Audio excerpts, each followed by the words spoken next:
नमस्कार प्रणाम। अब मैं सब कोई के अपन हेल्थ में स्वागत करता नहीं। हम डॉक्टर उदय नारायण सिंह और आजू एक नया एपिसोड लेके आइल बानी। ई ह हमनी के तराई मधेश में हर साल गर्मी के समय में होखे वाला लू गरम हवा और साथ साथ ई गरम हवा लू के प्रकोप से होखे वाला एक समस्या सब जेकरा हीट स्ट्रोक कहल जाला।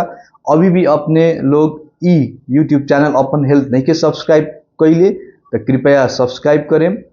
आज बहुत ही महत्वपूर्ण बा और हमनी के आजू जैसे खबर मिलल बा कि आवे वाला 4-5 दिन आज करीब 30 मई भइल। ऐसे 3-4 दिन तक ई गरम हवा तराई मधेश में चले के संभावना बा जो मौसम विभाग के माध्यम से पता लगल बा। ओइसे ई गरम मौसम में खास कर तराई मधेश में जोन लू चलेला या गरम हवा चलेला ई एकरा बारे में ई का ह ऐसे का समस्या होकेला, ऐसे का बीमारी होकेला, ऐसा का यदि कौनो घटना घटे तो के सुरक्षा करे के का उपचार करे के और एक रोकथाम के का उपाय है एक बारे में हमनी के आज चर्चा करें। पहले लू गरम हवा का है। ये विशेष करके गर्मी मौसम में तराई मधेश में बेसी गर्मी के मौसम में जोन तापक्रम रहेला उ तापक्रम नॉर्मल तापक्रम जोन उ भेग में जो रहेला गर्मी उ गर्मी से अत्याधिक मात्रा गर्मी होकेला और गर्म हवा चलेला और कोनो परिभाषा कैले बा 3 से 5 दिन तक यदि ऐसा का चली तो ओकरा लू चलल या हीट वेव्स कहल जाला। अंग्रेजी में एकरा हीट वेव्स भी कहल जाला। और ई हीट वेव चलला के चलते सबसे बड़का समस्या जो होखेला उ ह हीट स्ट्रोक। तो हीट स्ट्रोक का है, हीट स्ट्रोक एक गंभीर अवस्था है जौन खास करके जोन लू के अवस्था में गर्मी के समय में होके वाला है जौन में शरीर के तापक्रम जोन अवस्था में अत्याधिक बढ़ जाला जैसे 40 डिग्री फ़ारेनहाइट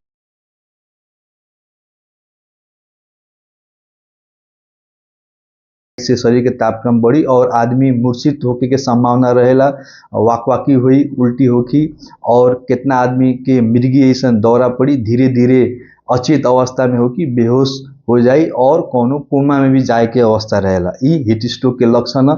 यदि हीट स्ट्रोक होखे तो का कइल जाओ। इससे पहले ई कौन जोखिम में बा हीट स्ट्रोक में एक बारे में जानल जाओ। हीट स्ट्रोक कहल जाला खास करके वृद्ध वृद्धा, बाल बालिका, दीर्घ रोगी और खास करके जोन बाहर काम करे वाला जोन मजदूर लोग बा, जोन खुला आकाश में काम करे वाला लोग एक चपेटा में ज्यादा आवेला जेकर रिस्क ग्रुप कहल जाला। और हीट स्ट्रोक भइला के बाद में यदि कोनो ऐसा का लक्षण लेके आवता तो ई आदमी के सबसे पहले ओत में ले आवल जाला।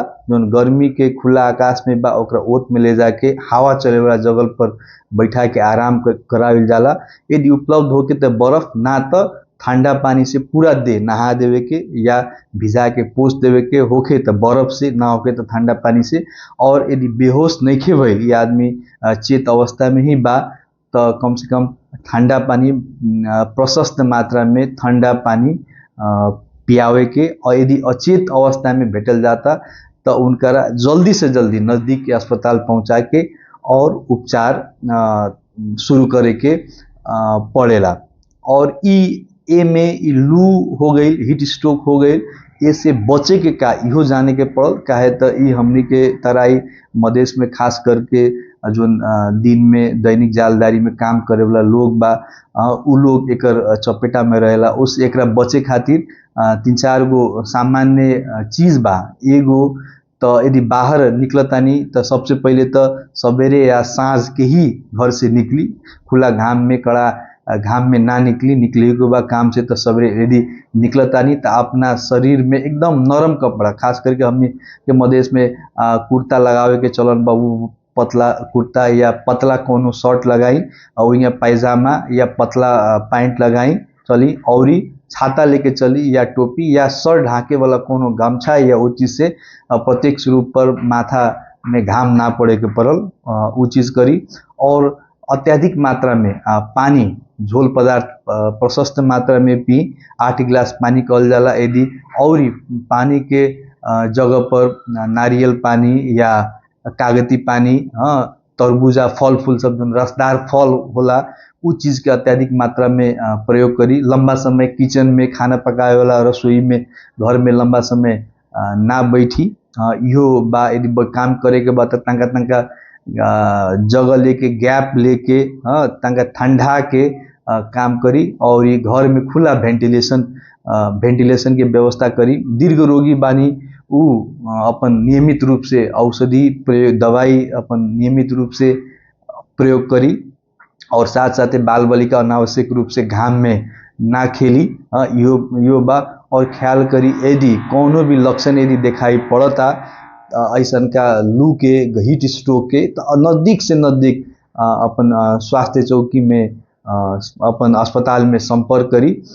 ई हो गई आज हीट करी ये कहते हुए अब विदा होतनी। धन्यवाद।